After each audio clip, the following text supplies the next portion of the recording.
Eh bien, bonjour à tous.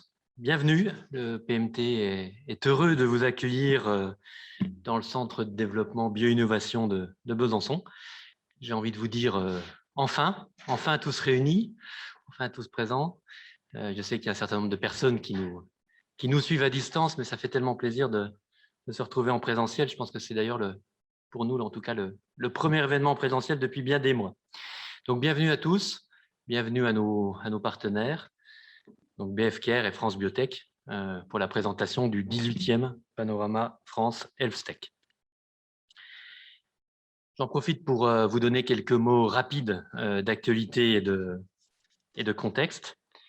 Le PMT se présente dorénavant sous une seule bannière, PMT, plus lisible pour nos 200 adhérents industriels essentiellement, et en particulier le cluster santé Innovels et ses 90 adhérents devient donc PMT Santé. Le pôle a vu son activité de relais des politiques publiques fortement augmenter ces derniers mois, le dispositif du plan de relance, la déclinaison des stratégies nationales prioritaires d'accélération et spécifiquement le grand défi biothérapie et bioproduction. Le pôle s'est vu confier depuis le début d'année un nouveau programme régional, programme santé, s'appuyant sur la dynamique du cluster PMT santé. Il s'agit d'intensifier les actions d'agrégation, de visibilité, de montée en compétences, d'accompagnement technique et réglementaire de nos adhérents, en complémentarité avec d'autres initiatives. Je citerai l'accélérateur de start-up propulseur, MedTech Biotech, ou le programme franco-suisse de partage des meilleures pratiques d'innovation. Bref, les équipes du pôle, au quotidien, œuvrent au renforcement d'une filière régionale de santé et de soins individualisés et intégrés pour répondre aux enjeux d'une santé toujours plus personnalisée, efficiente et accessible à tous. Donc, affirmons ensemble le caractère expert de notre riche écosystème régional d'innovation en santé. Et ce caractère expert, on a ici même la preuve, une manifestation concrète, qui est ce centre R&D Bio-Innovation qui nous accueille et que vous pourrez visiter en début d'après-midi. Grand Besançon Métropole a voulu ici affirmer une excellence dans les domaines des dispositifs médicaux et des produits et technologies associés au sang, ce que j'appelle la BloodTech, en permettant la maturation et la réalisation de projets à potentiel scientifique et économique. Revenons juste rapidement aux filières en région. La santé est un domaine régional clé, avec 350 entreprises, 10 000 emplois directs, 2 milliards de chiffre d'affaires consolidé. À elle seule, la filière MedTech représente 80% des emplois en santé, 700 millions de chiffre d'affaires consolidés. La région accueille un certain nombre de locomotives, Urgo, Proteor, Sofisa, je ne vais pas toutes les citer. Pour autant, 85% de cette filière est composée de TPE, PME sous-traitantes en R&D et en fabrication. Côté biotech, la filière représente environ 20% des emplois pour 1,3 million d'euros de chiffre d'affaires annuel. 17 sites de production, 3 centres R&D, 2 CHU impliqués dans la recherche qui facilitent pour les industriels leurs essais cliniques avec leurs 2 centres d'investigation clinique. Donc voilà un territoire particulièrement doté pour faire de la HealthTech un territoire, on va dire, fort et créer des champions de demain. Merci pour ces quelques minutes de présentation. Je vais laisser maintenant la parole à notre partenaire BFKR qui va se présenter, puis France Biotech enchaînera sur son panorama. Merci à tous et encore bienvenue.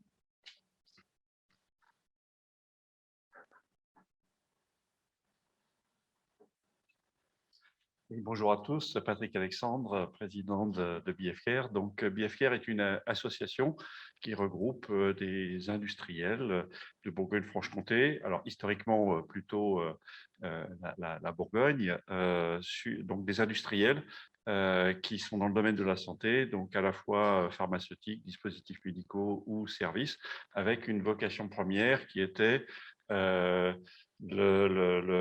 les objectifs d'essayer de travailler ensemble. On s'est rendu compte que la culture pharmaceutique est très ancienne sur le secteur, mais on ne se connaissait pas. Donc, comment faire pour faire du business ensemble, de l'entraide, du partage d'expériences, donc sous la forme d'ateliers qui sont organisés. Donc, cette association qui vraiment centrée sur des industriels et donc avec énormément c'est essentiellement du bénévolat de chefs d'entreprise ou de personnel, ressources humaines, réglementaires, qui sont très impliqués dans les dossiers. Et puis, chemin faisant, donc, le périmètre du fait de sollicitation s'élargit. Les problématiques de formation, par exemple, comment, je dirais, s'assurer qu'on trouve au niveau local des personnels à tout niveau, production, techniciens, qui soient adaptés aux besoins des industries de santé. Puis innovation, comment mieux travailler avec le monde académique. Sur le secteur Bourgogne-Franche-Comté, il y a, je dirais, de très bonnes équipes de recherche qui travaillent beaucoup au niveau international et des entreprises qui travaillent avec du monde académique, je dirais, dans des régions beaucoup plus lointaines. Et bien, comment fait-on pour travailler avec des voisins qui nous apportent toute cette expérience-là?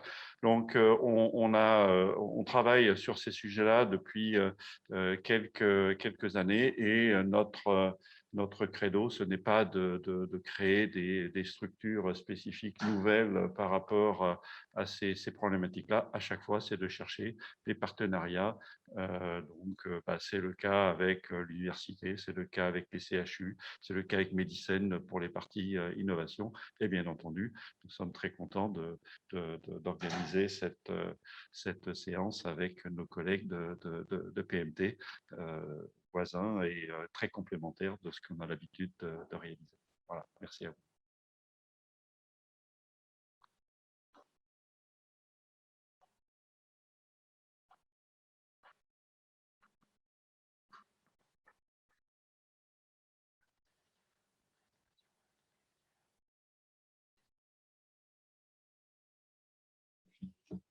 Bonjour à toutes et à tous. Merci beaucoup en tout cas de votre accueil. Merci à PMT, merci au cluster BF Care, merci à la région Bourgogne-Franche-Comté. Merci également à la métropole de Besançon. Je suis vraiment très heureux d'être là aujourd'hui puisque c'est notre première sortie, donc un grand bonheur de se retrouver, d'être enfin en présentiel. Donc merci beaucoup de nous offrir cette opportunité et je tiens à souligner aussi le bonheur d'être à Besançon aujourd'hui. On avait eu l'opportunité d'échanger il y a déjà de ça plusieurs mois sur le dynamisme dans les deux secteurs, dispositifs médicaux et bioproduction. Et donc, je suis ravi d'être là, parce que je crois beaucoup aux forces de cette région, en particulier sur l'héritage profond qu'il y a dans la dimension de sous-traitants à forte valeur ajoutée. Et on sait très bien que dans les écosystèmes qui fonctionnent, la partie sous-traitant est essentielle pour favoriser l'innovation. Et donc, ce terreau dont vous disposez aujourd'hui ici est pour moi quelque chose d'assez exemplaire et qui donne à cette région, à mon sens, un avantage par rapport à un certain nombre d'autres régions que l'ensemble de nos adhérents doivent connaître pour pouvoir en bénéficier.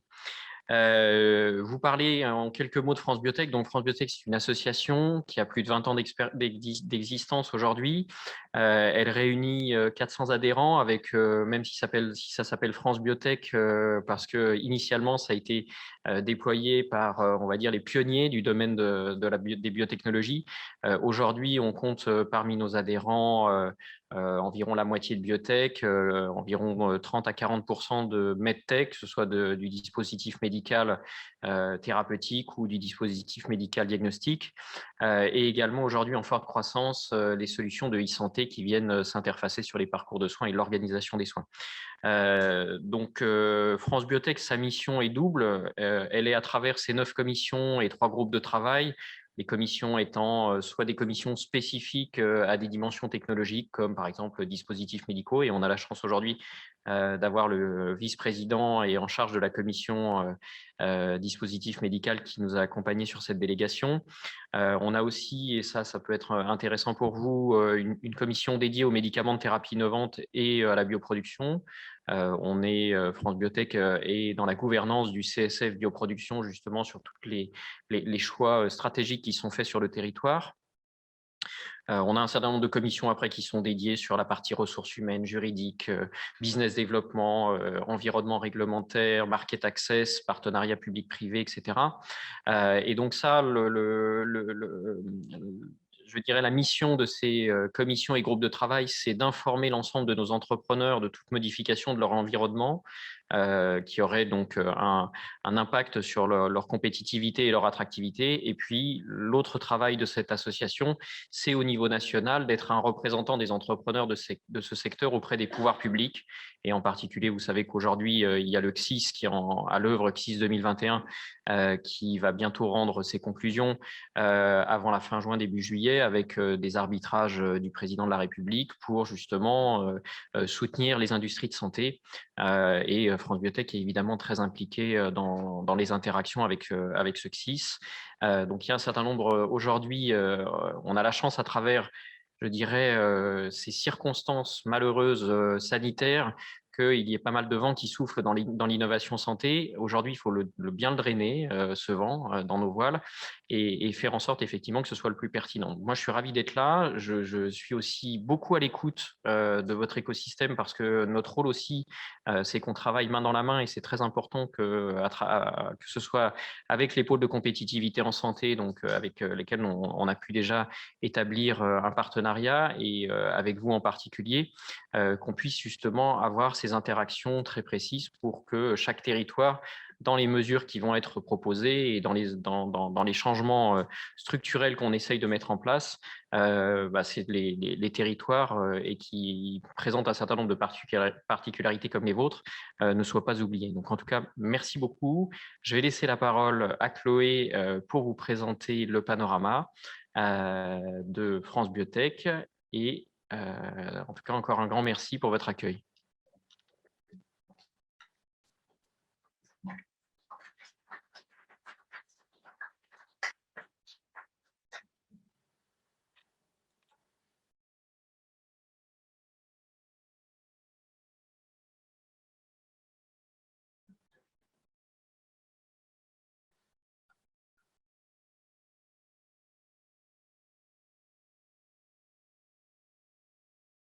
Bonjour à tous. Merci beaucoup pour votre accueil. On est vraiment ravis d'être là et de pouvoir vous présenter donc, France Biotech et puis également donc, les résultats d'une étude qu'on mène chaque année qui s'appelle le Panorama France Health Tech. C'est une étude qu'on mène depuis maintenant 18 ans et qui nous permet d'avoir vraiment un retour des entrepreneurs sur l'écosystème, sur la façon dont il est structuré, sur les évolutions dans le temps de cet écosystème, comment cette maturité grandit et comment notre système d'entreprise évolue. Donc l'idée ici, c'est que je vais vous présenter donc quelques chiffres clés sur le secteur, sur les principales conclusions en fait de cette étude. Donc dans un premier temps, vous parlez des entreprises françaises de health tech, qu'il s'agisse des biotech, des medtech, des dispositifs médicaux et des MDiv, et puis également de la santé digitale, qui croît beaucoup sur le territoire. Et puis dans un deuxième temps, faire un focus davantage sur les technologies qui sont développées par les entreprises. Et puis enfin, donc, vous parlez des technologies médicales DM plus particulièrement, où on sait qu'il y a des forces très importantes justement sur le territoire, et en particulier en région. Donc, lorsqu'on parle de la F-Tech, de quoi on parle? En fait, on parle donc de la biotech, de la medtech et de la e-santé. Et donc, on estime aujourd'hui à environ 2000 entreprises en France, des entreprises qui sont réparties, comme vous voyez sur la gauche, avec un peu plus de 1000 entreprises de medtech, principalement des TPE et des PME, des sociétés de biotechnologie, environ 700 à 800 entreprises, et de plus en plus de sociétés de e-santé, certaines qui se positionnent vraiment sur des logiciels et qui ont pour but d'améliorer l'organisation des soins, par exemple.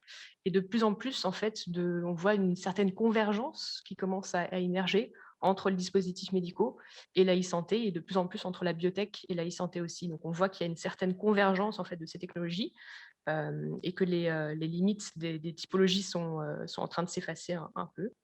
Donc, lorsqu'on regarde donc, le panel des entreprises qu'on a interrogées dans le cadre de cette étude, il reflète assez bien en fait, les proportions qu'on observe sur le territoire au niveau national. Donc, on a à peu près la moitié des sociétés de biotech et environ un quart de medtech ou diagnostic. L'une des particularités du système, de l'écosystème français, c'est qu'on est sur des entreprises qui sont relativement petites en taille, donc une majorité de TPE, donc moins de 10 salariés. Néanmoins, il y a une très forte création d'entreprises. Donc, on voit qu'on a cette dimension-là, justement, d'accélération, en fait, de création, qui est renforcée d'année en année, en particulier sur le domaine de la e-santé. Et on a, en plus de cette création, de cette dynamique, on a aussi une certaine maturité des entreprises. Donc, il y en a de plus en plus qui évoluent justement vers le statut de TI. Donc, la particularité de la health tech, c'est que c'est un domaine très international, qu'il s'agisse de la recherche, donc énormément de collaboration entre les entreprises privées et les académiques au niveau national, mais aussi au niveau international. Au niveau des partenariats industriels, il y a énormément de cette dimension, on la retrouve aussi très fortement. Et puis aussi au niveau de la production, donc il y a la production en France, il y a de la production un peu partout en Europe. C'est des chaînes qui sont assez complexes, qu'il s'agisse du médicament, qu'il s'agisse des dispositifs médicaux. Donc ça, c'est vraiment un des facteurs un peu clés qui nous distingue, par exemple, du digital, où là, on est davantage sur une approche un peu plus de développement au niveau national. Donc ça, c'est vraiment une des particularités fortes. Et lorsqu'on s'intéresse aux marchés qui sont ciblés en priorité par les entreprises, on voit que l'Europe reste le premier partenaire en termes de pays visés. Et puis les États-Unis ont aussi une place très importante de par la taille du marché.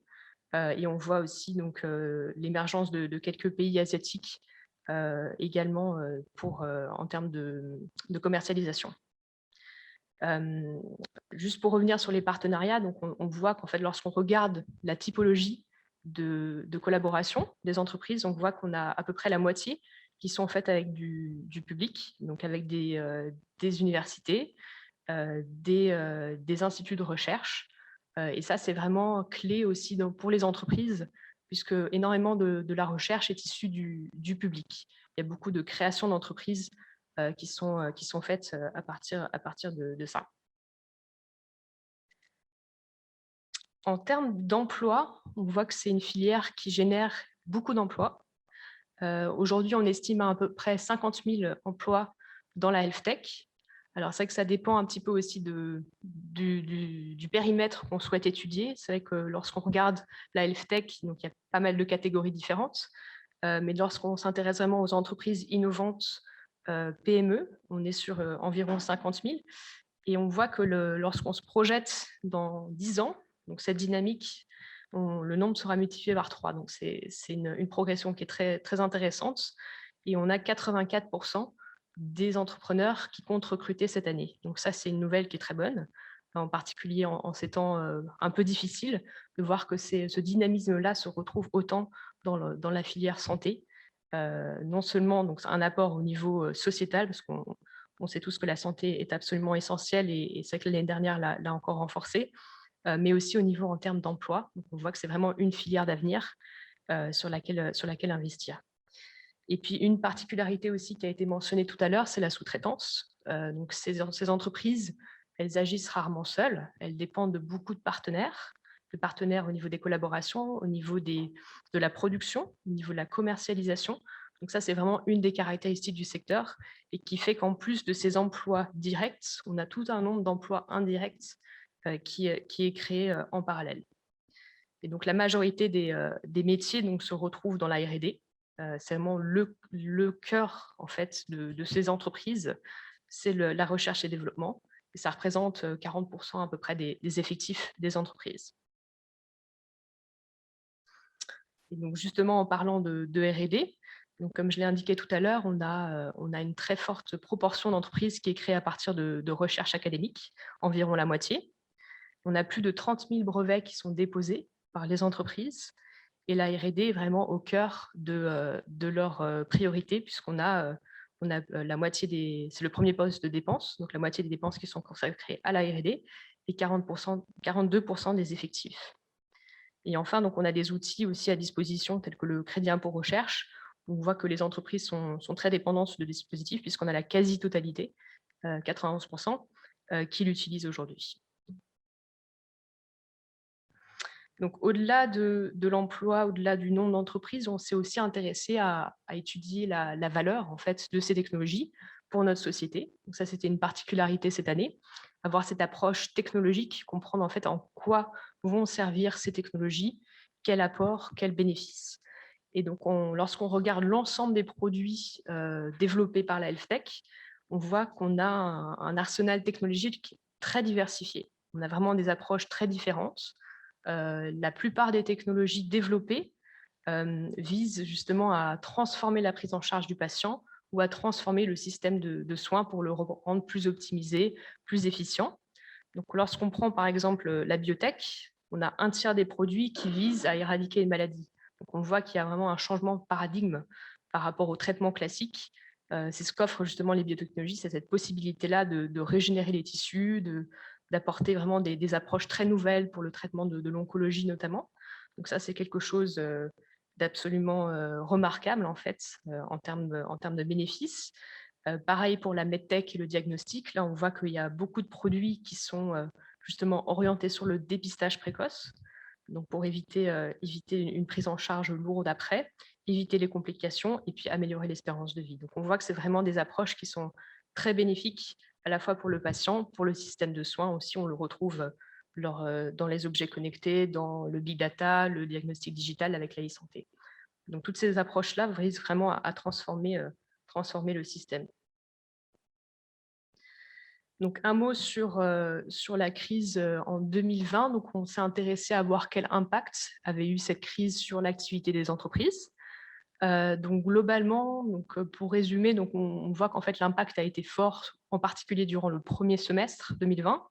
Le deuxième semestre, la situation était plutôt bien rétablie, avec une certaine stabilisation, qu'il s'agisse des programmes de recherche cliniques, précliniques. On sait que beaucoup de sites ont dû fermer, notamment les animaleries. Tout ça a eu un impact très fort sur la recherche amont. Et puis au niveau des essais cliniques, on sait qu'il y a eu aussi pas mal de retard, notamment avec les centres d'investigation et les hôpitaux qui étaient en train de faire face à cette crise. Difficulté pour recruter des patients qui étaient le plus souvent assez vulnérables par rapport à ce virus. Donc on voit que l'impact a été fort. Néanmoins, il y a eu un rattrapage important durant le deuxième semestre. Et on estime qu'à la fin de l'année 2020, on avait presque les 3/4 des programmes qui avaient repris. Donc on voit que le système s'est adapté. Et ça fait aussi un peu partie des particularités, des forces des PME, c'est qu'elles sont agiles et qu'elles peuvent justement s'adapter, adapter leurs activités et être très réactives lorsqu'il y a des changements. Un autre point qu'on souhaitait étudier, c'était aussi la remarquable mobilisation des entrepreneurs lors de la crise. On sait que beaucoup de sociétés dans tous les secteurs d'ailleurs ont fabriqué des masques, ont essayé de trouver des solutions pour gérer le manque de respirateurs par exemple. Donc on voit que cet effort-là, il a aussi été très présent, en particulier pour les entreprises de santé, puisqu'on a une centaine de produits qui sont en développement ou qui ont été commercialisés dans ce domaine. Donc, il s'agit du diagnostic, il s'agit des traitements. On a aujourd'hui une quarantaine de traitements en développement, donc le Covid. On a également aussi des vaccins qui sont en développement avec des approches assez différentes de celles qu'on connaît. Donc, on estime que tout cet arsenal technologique va aussi nous servir sur le moyen terme, on va dire, pour lutter contre cette pandémie avec justement des solutions un peu différentes, un peu nouvelles et qui sont assez complémentaires de ce qu'on a aujourd'hui. En tout cas, il y a encore beaucoup de besoins. Donc, ces sociétés-là se sont très fortement mobilisées. On a un quart en fait, des entreprises de health tech qui ont redirigé une partie de leur programme. Donc, c'est un effort colossal. Et donc, c'est vraiment grâce à vous. Donc, merci. Donc, pour terminer, juste quelques mots sur la medtech. Donc, on s'intéressait à regarder, et d'ailleurs, si vous souhaitez avoir plus d'informations, donc le rapport est assez complet. Donc là, on a juste repris quelques informations un peu clés sur le secteur des dispositifs médicaux en France. Donc, on estime à peu près un peu plus de 1000 entreprises françaises actives en MedTech DM et DM-Div. Donc, lorsqu'on regarde les catégories des produits qui sont développés, donc on voit qu'on a une diversité assez forte au niveau des classes, beaucoup de produits qui sont sur le diagnostic in vitro, également sur les classes 1, 2A, 2B, 3, enfin, les produits couvrent vraiment toutes les catégories. Et c'est vrai que la particularité du DM, et vous le savez bien, c'est que c'est un univers qui est très diversifié, avec des approches qui sont très différentes, qu'il s'agisse des DM de diagnostic, des DM qui sont à visée thérapeutique. Et donc, en fait, on a tout un panel de technologies très diverses et qui est très intéressant, du coup, aussi. Et comme vous voyez, donc on a des aires thérapeutiques. On a plus d'une vingtaine, en fait, d'aires thérapeutiques pour les produits qui ont été étudiés dans le panel d'entreprises, avec quand même la chirurgie et le cardiovasculaire qui arrivent en tête. Mais en tout, on avait une vingtaine de catégories différentes, donc c'est extrêmement diversifié, plus que la biotechnologie, avec des approches très différentes. En termes de... Donc, on a parlé du marché, on a regardé aussi les tendances au niveau international. Et ça, c'est vrai que c'est une des particularités aussi de la MedTech, c'est-à-dire qu'on est sur des cycles de développement plus courts que la biotechnologie. Donc, on est à environ 5 à 7 ans pour commercialiser un produit, alors que pour la biotechnologie, on est aux alentours entre 10 et 15 ans. Donc, on est sur des cycles beaucoup plus courts. Ce qui en fait est reflété à travers le pipeline des sociétés, puisqu'on voit qu'on a à peu près aujourd'hui la moitié des produits qui sont soit au stade de marquage CE, soit commercialisés. Donc, c'est une filière qui est un peu plus mature que celle de la biotechnologie. Et donc, les marchés visés, donc on a la moitié des entreprises qui sont au stade de commercialisation. Et donc, on voit donc, sur le graphe du haut, vous voyez qu'on a la quasi-totalité des entreprises qui commercialisent en France, mais on a aussi les 3/4 qui ciblent des marchés internationaux. Donc ça, c'est vraiment une force. Et lorsqu'on compare à la e-santé, par exemple, on est que à 22%, même si on a un nombre de produits commercialisés important. C'est vrai que la medtech et la santé en général a vraiment une dimension globale, en fait. Les patients sont partout dans le monde. Et donc ça, c'est vraiment l'une des particularités de ce secteur. Donc, ouais, les 3/4 des entreprises qui ciblent les marchés européens, les marchés américains, beaucoup aussi. Donc ça, c'est ce que l'on retient pour cette partie-ci. Et puis, enfin... Et donc voilà, donc là, on a juste extrait les principaux chiffres, les principales conclusions. Mais sachez que voilà, l'étude complète est disponible, vous pouvez la télécharger, vous pouvez la récupérer à l'entrée aussi, on a mis quelques exemplaires. Mais voilà, permet de faire vraiment un état des lieux sur les entreprises, les partenariats aussi, le financement, qui sera notamment évoqué tout à l'heure. Et donc, n'hésitez pas à la télécharger ou la récupérer à l'entrée pour ceux qui sont présents. Merci beaucoup.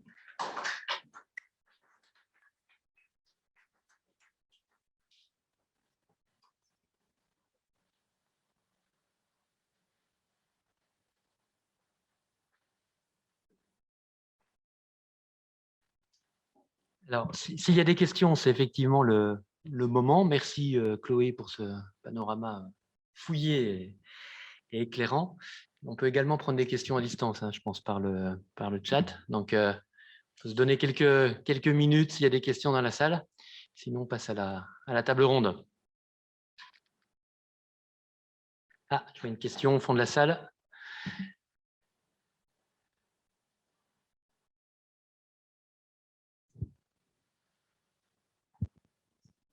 Bonjour, Éric Oval, Grand Besançon Métropole.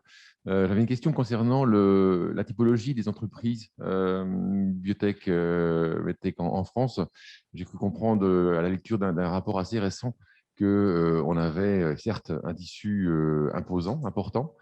Cependant, nous n'avions pas d'entreprise en capacité de lever des moyens conséquents. On parlait du milliard de levée, comparativement apparemment à des entreprises allemandes.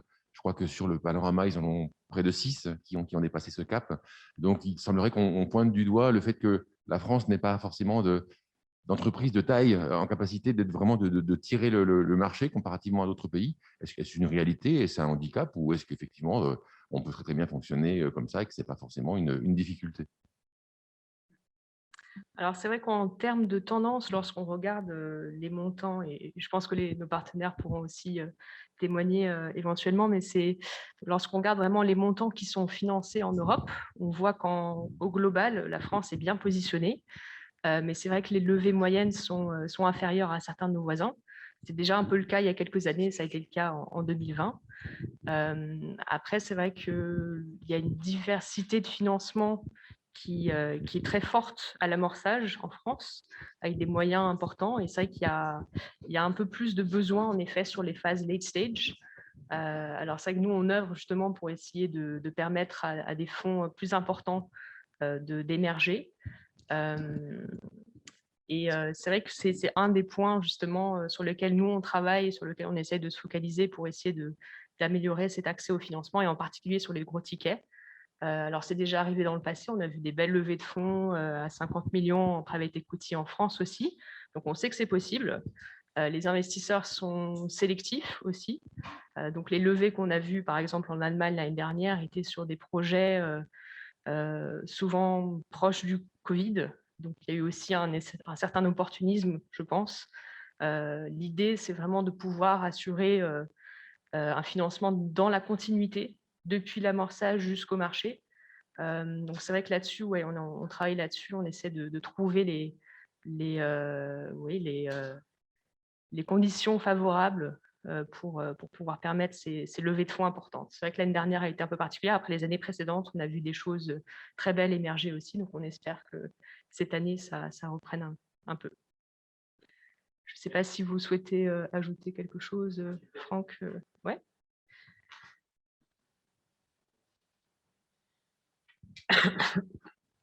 Peut-être là-dessus, effectivement, faire le constat qu'il y a quand même une différence entre la France et certains pays. On peut prendre aussi l'exemple de la Belgique. Je pense qu'on manque de success story en France pour pouvoir attirer des capitaux aussi importants. Donc, il y a à la fois l'œuf et la poule à traiter en même temps. Donc, il y a un certain nombre de dispositifs qui sont actuellement à l'œuvre. En particulier, on peut penser au dispositif de Philippe Tibi, où il y a un certain nombre de systèmes assurantiels et parapublics qui se sont mobilisés pour à peu près 6 milliards pour venir sur du late stage et donc avoir des financements de ces montants, en tout cas de venir consolider des tours qui peuvent dépasser 100 millions. Là-dessus, sur les 33 fonds labellisés qui opèrent sur le terrain dans la tech et sur ces états, sur ces stades de développement en late stage, il y en a 9 dans la santé. Donc, on attend de voir effectivement comment ils vont opérer dans les prochaines années. Il faut quand même savoir aussi que le domaine de la santé est un domaine où il faut que les investisseurs soient vraiment spécialisés. Et typiquement, quand vous regardez sur les 33 fonds, les 9 fonds qui sont labellisés dans la santé, ce ne sont pas les fonds qui ont réussi à lever le plus d'argent. Donc, même là-dessus, il y a besoin d'une acculturation aussi des financeurs plutôt généralistes à venir sur ces domaines. On connaît les particularités, hein, les temps sont longs, les développements sont coûteux, avec un profil de risque qui est quand même pas la même chose que dans d'autres domaines technologiques.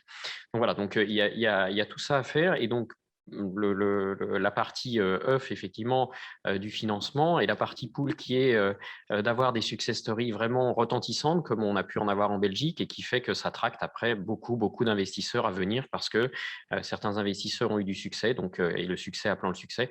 Donc là, c'est notre boulot maintenant, donc à nous entrepreneurs de démontrer qu'on arrive à sécuriser ces investisseurs et à leur montrer effectivement qu'on est capable d'avoir des succès sur le territoire. Voilà, donc les deux sont à traiter. Il faut être conscient de ça, effectivement, que malheureusement, dans l'écosystème, dans le domaine des biotechnologies, on n'a pas de succès retentissant encore vraiment marquant. Il faut avouer sa faiblesse là-dessus.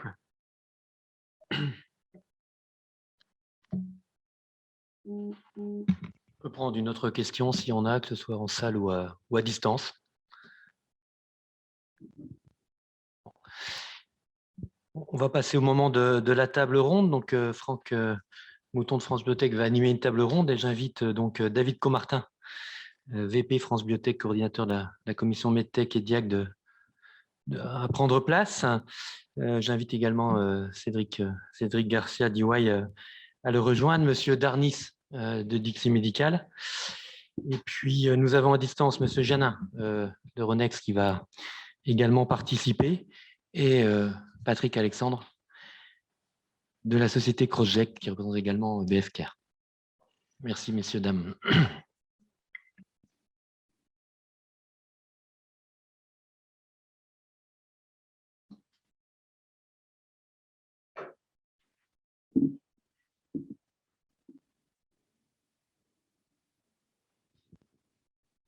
Est-ce que vous m'entendez? Ah oui, ok.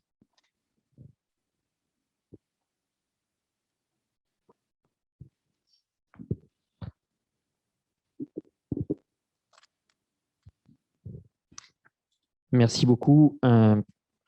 Donc, je suis ravi d'animer cette table ronde. Quelques mots d'introduction par rapport à l'enjeu. Donc, c'est une table ronde sur la MedTech avec de l'actualité dans ce domaine-là et les enjeux à venir.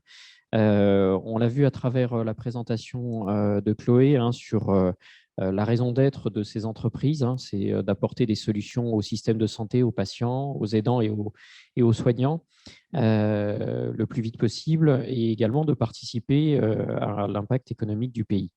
Aujourd'hui, et c'est aussi l'enjeu de cette table ronde, c'est de faire remonter un certain nombre de sujets, de préoccupations des entrepreneurs du dispositif médical, parce qu'aujourd'hui, comme je vous l'ai dit, il y a quand même beaucoup de vent qui souffle sur l'innovation santé, compte tenu de ce qui s'est passé à travers la crise sanitaire et que les pouvoirs publics, en tout cas, le considèrent que c'est une priorité nationale. Et il faut absolument qu'aujourd'hui, on arrive à activer un certain nombre de leviers qui permettent à ces entrepreneurs de pouvoir parfaitement se déployer et donc de favoriser l'émergence des innovations et également d'apporter les conditions de développement qui sont favorables à la fois à l'accès au marché en France pour que ces sociétés se pérennisent et favoriser aussi l'export.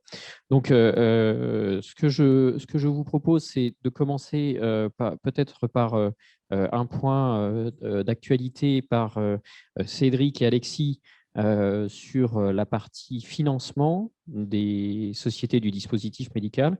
Et puis après, on passera à des témoignages de nos trois entrepreneurs. Merci Franck. Donc, j'ai la lourde tâche de vous présenter quelques chiffres sur le financement que je vais faire en 3 temps. Je vais d'abord vous présenter une comparaison Europe-États-Unis, ensuite quelques chiffres sur l'Europe qui répondront partiellement à la question qui a été posée, et ensuite un focus sur la France et sur la MedTech en France. Donc, la crise du Covid a vraiment mis en évidence l'importance du financement de la health tech dans le monde. Et donc, l'année 2020, ça a été une année record où il y a eu des capitaux très importants qui ont été dirigés vers la health tech aux États-Unis et en Europe. On parle d'une augmentation de 15% par rapport à l'année précédente, ce qui est très conséquent. Et donc, c'était l'année record. 2021, sur le premier trimestre, était encore mieux, mais on y reviendra. Et avec une forte différenciation entre l'Europe et les États-Unis, puisque au niveau des États-Unis, on parle de 31 milliards d'euros à peu près de financement, quand en Europe, on parle d'un montant de 8 milliards. Donc, on voit bien qu'il y a une grosse différence de financement entre l'Europe et les États-Unis. Le point particulier de 2020, c'est que les marchés financiers, et Alexis reviendra dessus, se sont réouverts ou se sont ouverts largement aux sociétés health tech, notamment aux États-Unis, puisque le montant qui a été levé, c'est aux alentours de 15 milliards d'euros. Qui représente une augmentation, enfin le double de l'année précédente.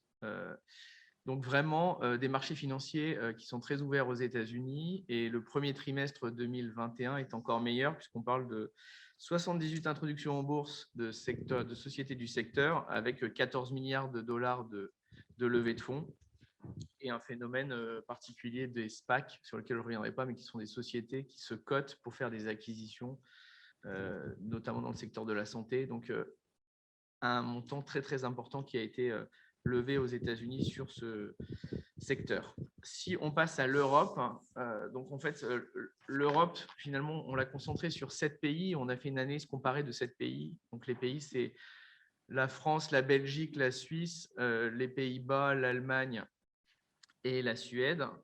Et donc, sur ces 7 pays, le montant est en croissance de 12%. On est à peu près à 11 milliards d'euros de levée de fonds, ce qui est aussi une croissance significative. Et la France se positionne en deuxième après l'Angleterre.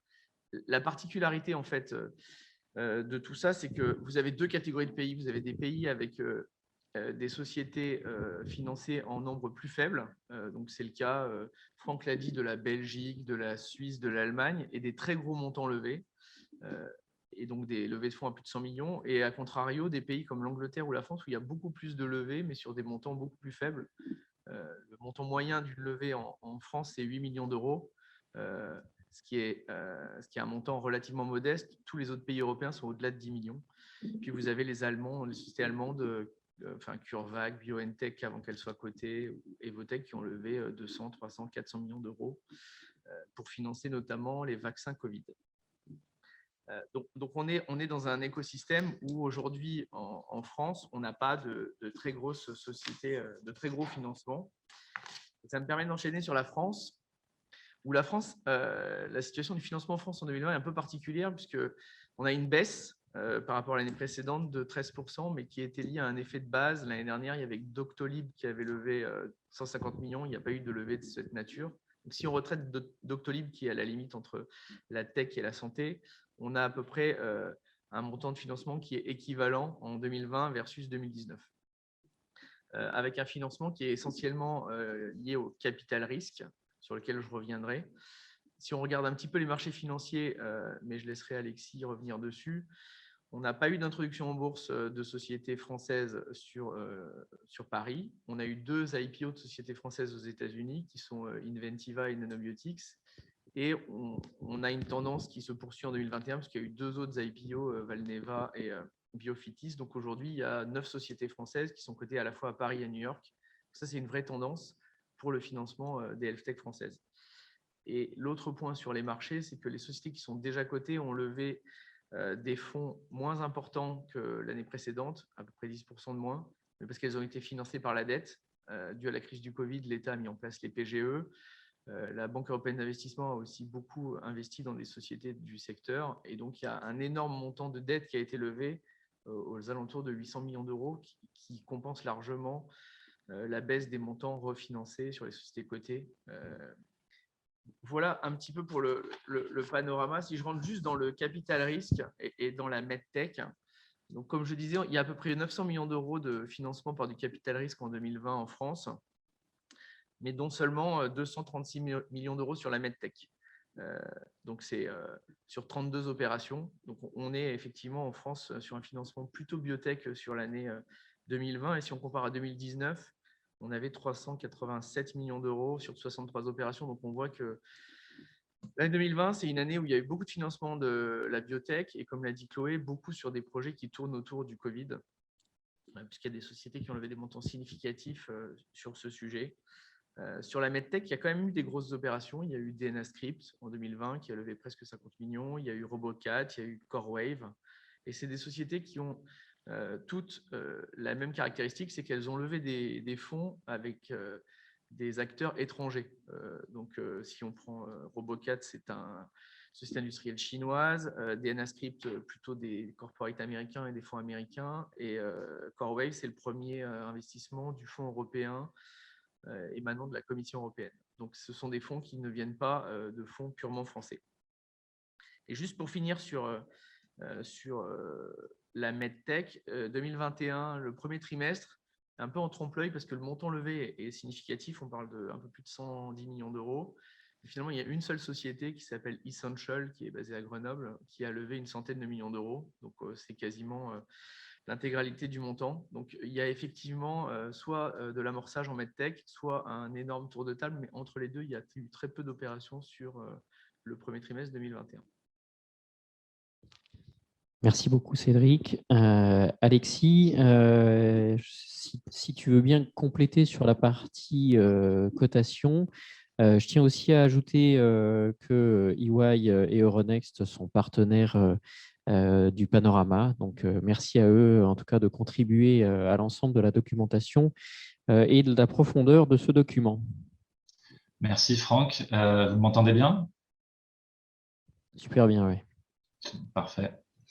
Du coup, j'interviens en tant que représentant d'Euronext, qui, pour mémoire, détient les bourses de 7 pays d'Europe aujourd'hui, c'est-à-dire la France, le Portugal, la Belgique, les Pays-Bas, l'Irlande et la Norvège et nouvellement l'Italie. Donc, les chiffres que je vais vous donner agrègent la plupart de ces places, sauf l'Italie, puisqu'elle n'était pas encore inclue dans le périmètre. Et puis, je ferai un focus un peu plus franco-français, bien entendu, dans l'approche.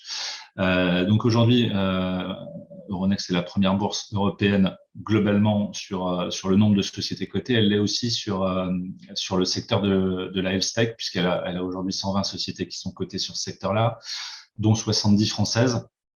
Et elle possède du coup la deuxième place mondiale en nombre de sociétés après le Nasdaq.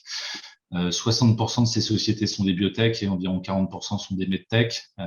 Et dans ces medtech, il y a 3 principales verticales qui sont aujourd'hui représentées, le diagnostic, l'imagerie et l'implant. Voilà. Pour revenir sur les éléments de contexte de 2020, ce qu'on peut dire et souligner, c'est qu'effectivement, il y a eu un gros rebond de la valorisation de la filière en France et en Europe, avec plus de 75% de hausse, après 2 années assez ternes, il faut bien l'avouer, et du coup, une capitalisation cumulée de ces 120 sociétés qui atteint aujourd'hui un peu plus de 40 milliards d'euros. Le Covid a très fortement impacté finalement la perception des investisseurs, des sociétés deep tech en général et de la santé en particulier, en remettant en avant notamment l'importance de la souveraineté de ces technologies, que ce soit aussi bien dans une dimension nationale ou continentale. Et cet engouement a été porté, on l'a vu, dans les flux d'investissement, aussi bien par les particuliers sur les différentes zones géographiques que par les professionnels. Concernant la dynamique d'IPO, c'est-à-dire des nouvelles sociétés qui ont été accueillies par les marchés financiers, comme l'évoquait tout à l'heure Cédric, l'année 2020 et le début de l'année 2021 confortent cette tendance et cette hypothèse. Il y a une nette amélioration de l'accueil qui est réservé aux sociétés de la santé.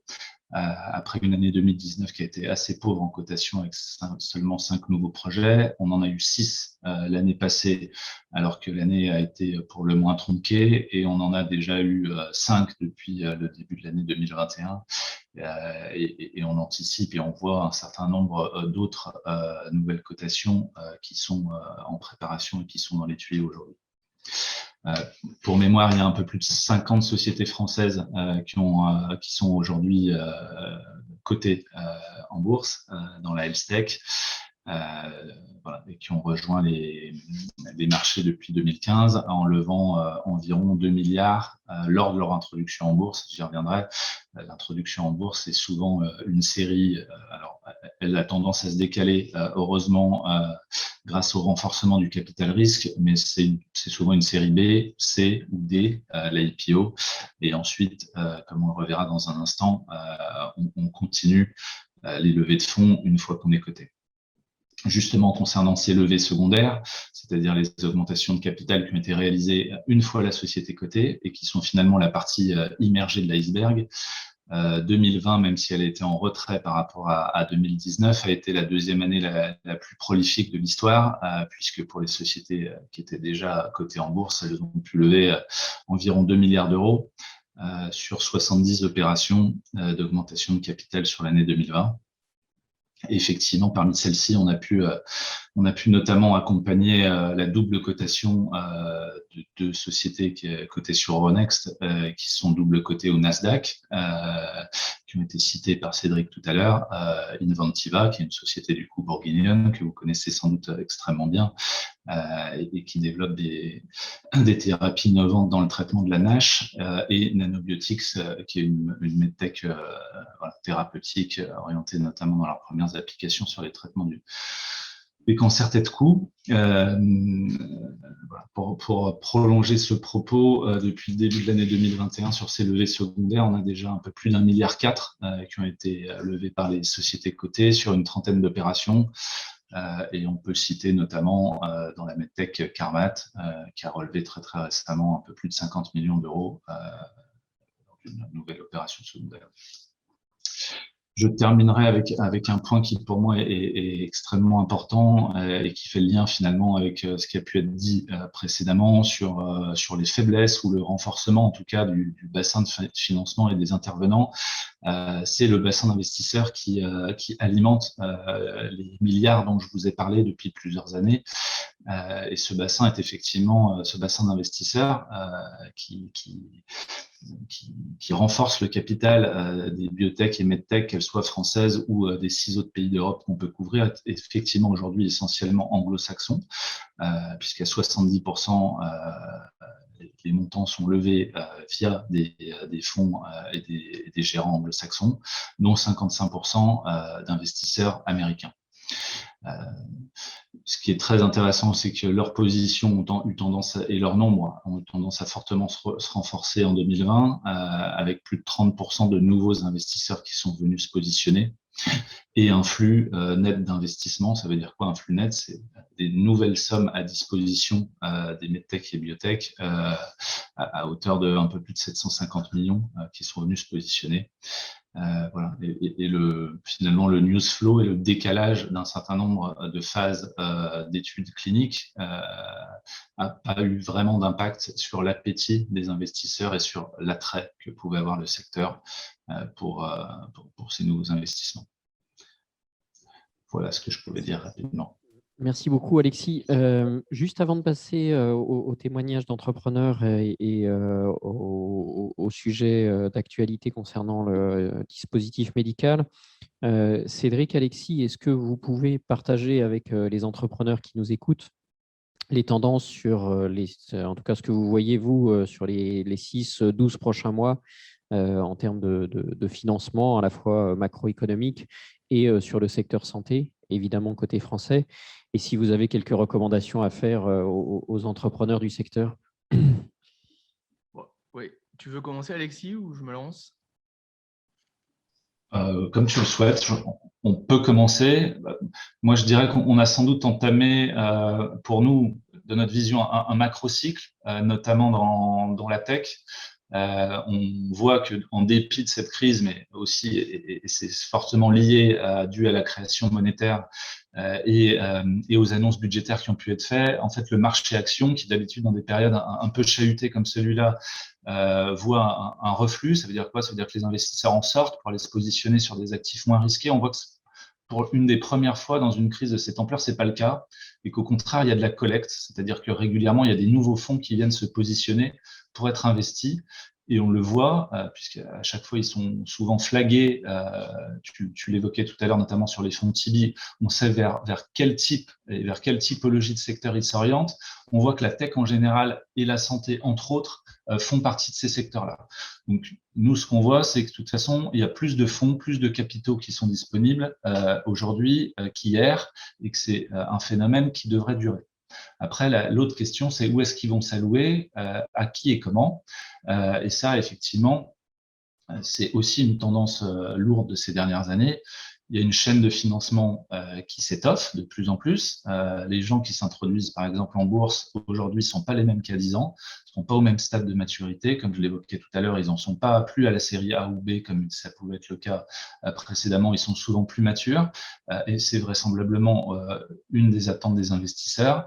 Donc voilà, ça continuera à faire partie des grands enjeux. Mais quoi qu'il en soit, pour notre part, voilà, c'est ce que j'évoquais. Il y a une grosse rotation des investisseurs. Il y a de l'argent. Il y a de plus en plus de fonds crossover, c'est-à-dire des gens qui sont capables d'accompagner en privé et ensuite d'accompagner sur les phases publiques, c'est-à-dire lors des introductions en bourse et postérieurement. Donc pour moi, il y a plus d'opportunités, il y a une chaîne de financement qui est plus riche et plus profonde aujourd'hui qu'hier, et sans doute des opportunités cette année d'avancer.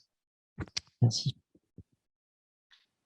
Juste pour rajouter sur la partie marché financier, effectivement, on voit une tendance forte des sociétés du secteur à se relancer dans l'introduction en bourse. Je pense que ça fait une quinzaine d'années que je travaille dans cet écosystème et c'est la première année où il y a autant de projets avec un horizon juillet, octobre, novembre.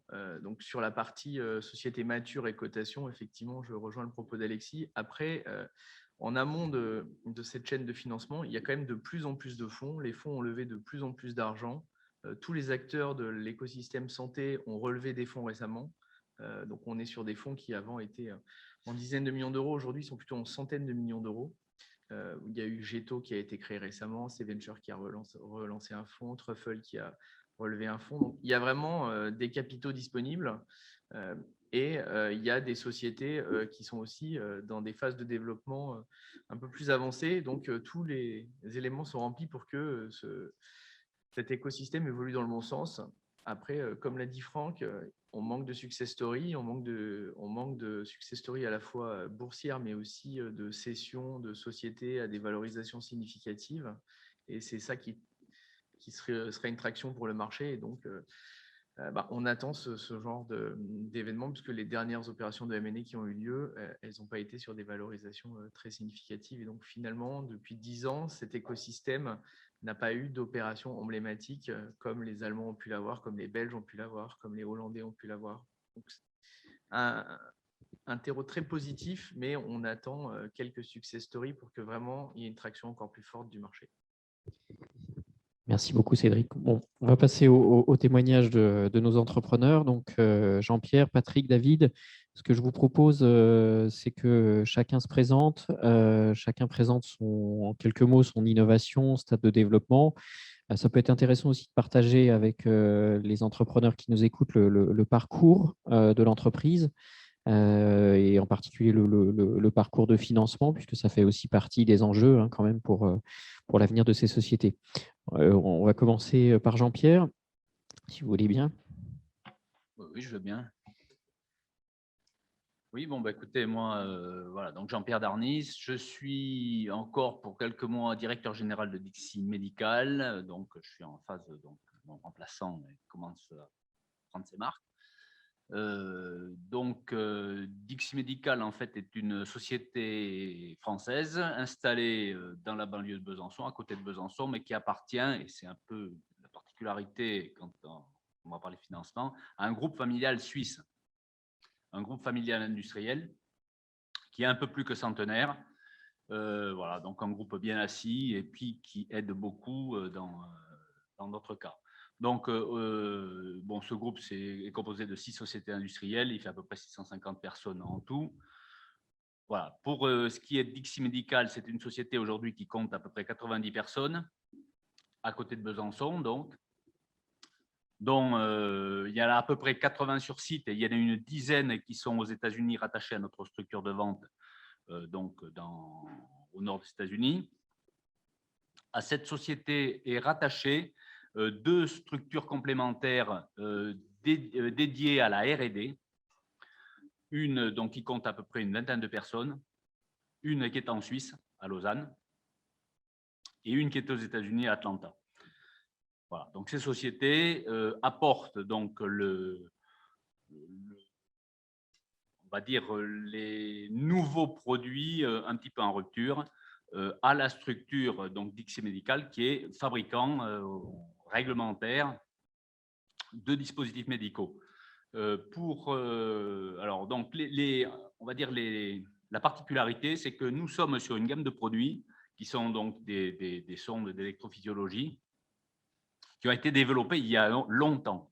Ce sont des produits qui ont été développés dans la fin des années 70, donc qui sont marqués CE pour la plupart depuis l'origine, en fait, fin des années 90, et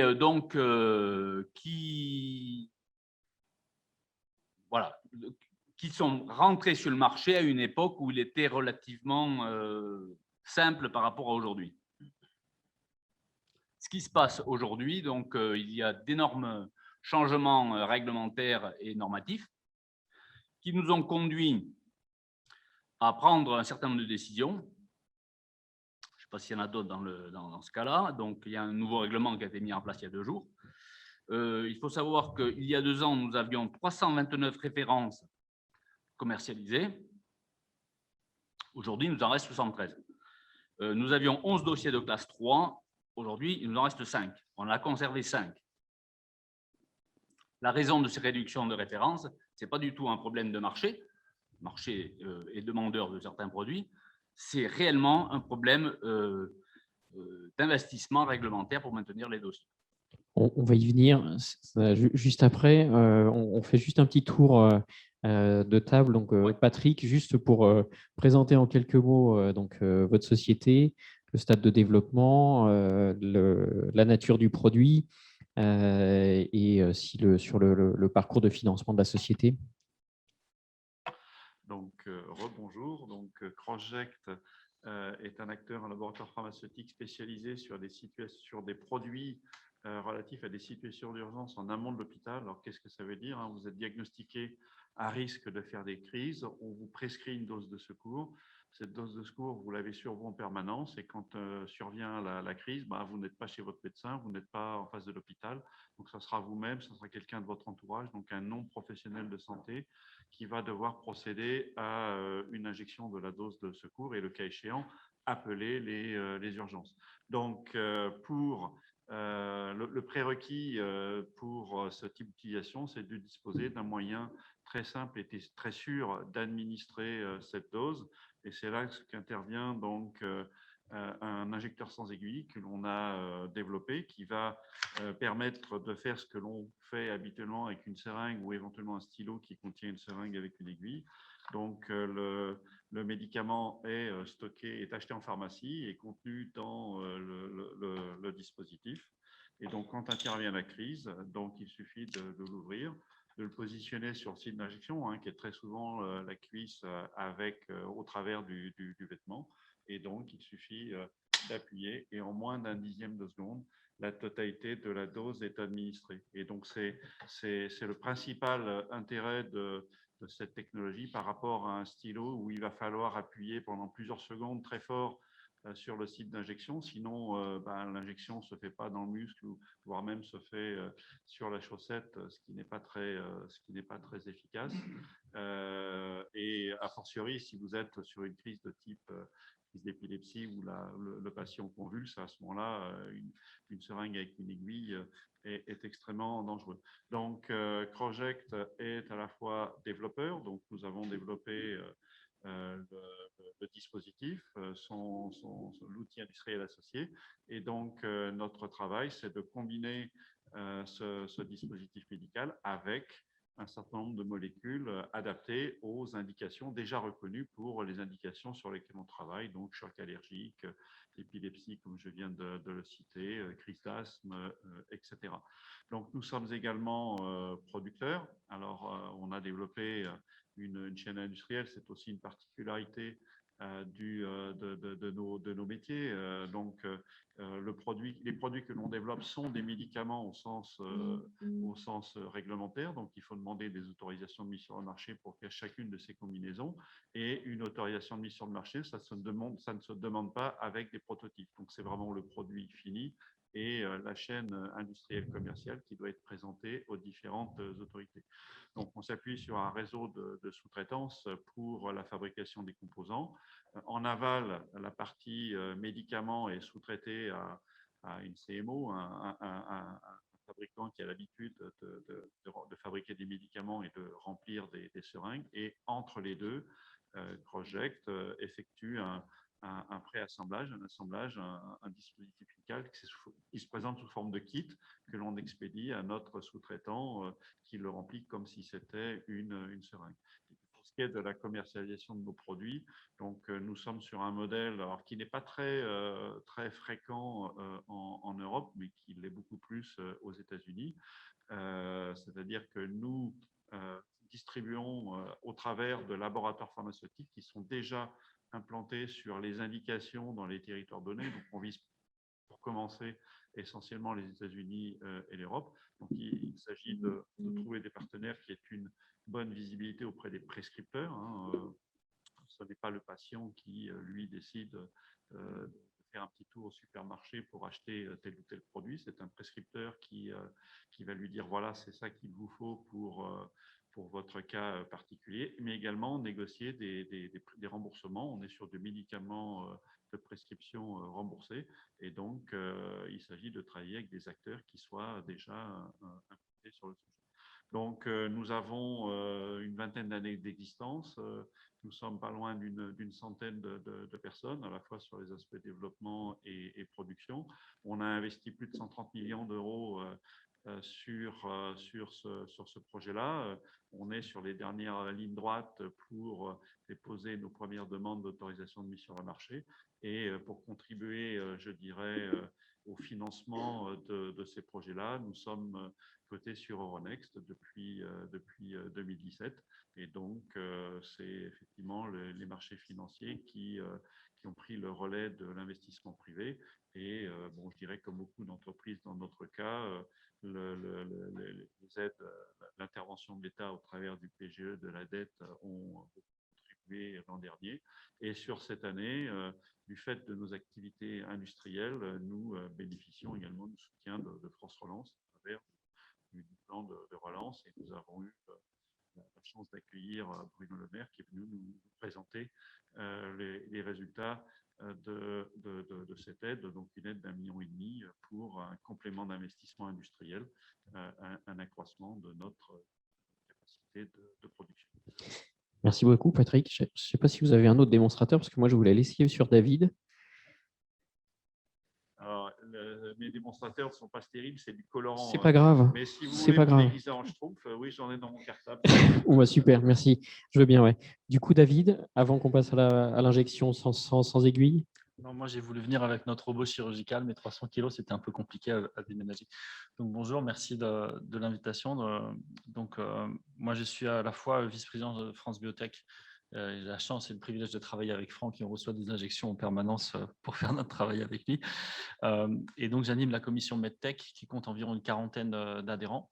Et j'invite tous les auditeurs qui sont des entrepreneurs de la MedTech ou proches de l'écosystème à rejoindre France Biotech et rejoindre la commission MedTech qui poursuit activement trois buts. Le premier, c'est d'améliorer l'accès au marché qui est vraiment essentiel pour nous puisqu'elle permet de valoriser au mieux nos technologies et de les apporter le plus rapidement possible aux patients. De travailler avec les nouvelles directives et les acteurs de l'administration pour essayer de digérer le plus rapidement cette pilule qui est quand même un petit peu compliquée. Et, puisque ça a été dit dans la salle, d'améliorer l'accès au financement et donc de travailler notamment en partenariat avec les acteurs de l'écosystème, notamment à travers le forum HTID que France Biotech a créé il y a à peu près 2 ans, qui réunit les acteurs et qui permet d'avoir accès à plus de financement. Voilà, une petite tour juste sur France Biotech en aparté. Voilà, si après... tu me permets ça, maintenant je vais parler de Theraclion. Exactement. Donc, Theraclion propose une alternative à un modèle qui s'appelle la chirurgie. Ça fait à peu près 5000 ans que la pratique de la chirurgie existe. C'est une pratique d'ultime recours pour plusieurs types de pathologies depuis l'ère des Grecs, je crois, où on a fait les premières trépanations. Jusqu'à aujourd'hui, ce processus s'est largement amélioré, mais demeure, je dirais, hautement perfectible. Et la solution de Theraclion, qui est une solution robotisée, guidée par imagerie en temps réel par un échographe, apporte une onde acoustique de très haute intensité pour se substituer au bistouri. Cette onde magique permet de casser des modèles d'accès à la thérapie et nous utilisons donc les ultrasons, l'acoustique, les vibrations pour pouvoir proposer 2 types de thérapie. Premièrement, l'ablation thermique, puisque lorsque vous focalisez des ondes d'ultrasons en un point sous le contrôle de l'imagerie, vous pouvez augmenter en quelques millisecondes la température de 37 à 100 degrés et donc détruire l'ADN des cellules dans la zone de destruction, mais vous pouvez aussi créer des dommages plutôt mécaniques liés à l'histotrypsie ou à la cavitation et donc disloquer les membranes et, puisqu'on en a parlé tout à l'heure, à la frontière de la biologie, rendre perméables des barrières qui étaient imperméables notamment. L'écothérapie donc est capable cassé le modèle aujourd'hui d'accès au marché et propose 3 types de thérapies en alternative à la chirurgie. Premièrement, dans les tumeurs du sein, on est capable de détruire à la fois les tumeurs bénignes et de faire de la recherche sur les cancers à la fois métastasés et prochainement sur des cancers, je dirais, de stade 1 à 3. Sur les nodules thyroïdiens et bientôt aussi, on l'espère, en recherche sur les tumeurs cancéreuses de la thyroïde. Et plus récemment, puisqu'on s'est repositionné dès 2017 sur la pathologie de l'insuffisance chronique veineuse, qui concerne à peu près 30% des gens au cours de leur vie, qui consiste donc à retirer ce qu'on appelle les varices. Voilà, ce changement de paradigme de Théraklion est lié à une succession d'innovations, de partenariats qui sont à la fois dans l'ouest de la France et ici même à Besançon, avec des acteurs de la medtech qui joignent, je dirais, 4 ou 5 domaines de compétences extrêmement diverses, de la mécanique, de l'électronique, du logiciel embarqué et d'un système assez compliqué et qui permet d'apporter l'excellence des soins à des gens qui n'ont pas accès à des soins, puisque notre système est aussi simple à utiliser qu'un appareil d'échographie. La société a un peu plus de 15 ans aujourd'hui. La société s'est cotée sur Euronext en 2014 et la société aujourd'hui compte 25 personnes. Nous sommes dans la banlieue proche de Paris. Et nous avons 25 salariés, principalement de la recherche et du développement, et une petite équipe commerciale qui développe aujourd'hui la solution autour des varices, puisque nous sommes marqués CE depuis 2 ans maintenant. Merci beaucoup, David. Je sais que, David, tu as une contrainte. Donc, peut-être on va commencer par toi parce que tu dois être parti à 12h10 ou plus tard. Donc, peut-être, puisqu'on abordera avec Jean-Pierre et Patrick les changements réglementaires qui vont malheureusement, en tout cas, avoir un impact plutôt négatif. Et on va essayer justement, nous, France Biotech, de faire remonter au pouvoir public s'il peut y avoir quelques leviers. Mais je voudrais qu'on profite de ta présence parce qu'il y a, au-delà de cette, on va dire, nouvelle contrainte réglementaire qui apparaît et qui apporte une certaine complexité, une certaine lourdeur et sans doute aussi, on va le voir à travers les témoignages, des arbitrages stratégiques de ces entreprises sur le territoire français. Je voulais quand même que tu partages une nouvelle qui me semble être plutôt bonne sur les politiques de prise en charge amont des innovations dans le domaine du dispositif médical avec le décret d'application de l'accès dérogatoire, accès précoce, qui est un peu l'équivalent de l'ATU appliqué aux dispositifs médicaux, et que tu nous en parles un peu. Comme ça, on commence par la bonne nouvelle, on finira par la mauvaise. Tout à fait. Donc, depuis 2018, une nouvelle loi a été promulguée concernant les dispositifs médicaux et un accès précoce pour ces dispositifs médicaux. La loi initialement stipulait que seuls les dispositifs qui permettaient de répondre à une maladie rare ou grave étaient éligibles. Et donc pendant 2 ans, malgré notre vigilance pour l'administration, aucun dispositif médical n'a pu se positionner sur ce nouveau dispositif d'accès précoce. Avec France Biotech et avec toute l'équipe du bureau notamment, le concours aussi de MedTech in France il y a 2 ans, on a réussi à faire changer les critères d'éligibilité, puisque maintenant, ce dispositif, donc on appelle une ATU pour le dispositif médical pour faire court, permet au dispositif marqué CE d'avoir un accès au marché anticipé dès lors qu'ils répondent pas seulement à des critères d'urgence tels qu'existants dans l'ATU, mais aussi pour améliorer la qualité de vie et notamment les notions de handicap. Donc, c'est des dispositifs je dirais, qui répondent plutôt à un ASA 1, 2 ou 3, qui permet à des dispositifs variés, on l'estime environ entre 10 et 15 par an sur le territoire français, de pouvoir accéder, je dirais, longtemps avant la vie réelle, dès lors qu'ils sont marqués CE et qu'ils ont une forte présomption d'innovation, des données suffisantes, mais pas non plus 10 000 études, enfin 15 papiers publiés, un peu de recul clinique pour démontrer que le produit est sûr et à sa place sur l'organisation des soins en France. Le décret a été négocié, on va dire, âprement grâce au travail, je dirais, collaboratif de Franck, mais aussi d'Alexandre Regnault, qui est vice-président et notre avocat, Frédéric Girard qui s'occupe de la commission Market Access et certains membres aussi de la commission des dispositifs médicaux qui nous ont aidés pour faire en sorte que le décret soit publié en février de cette année.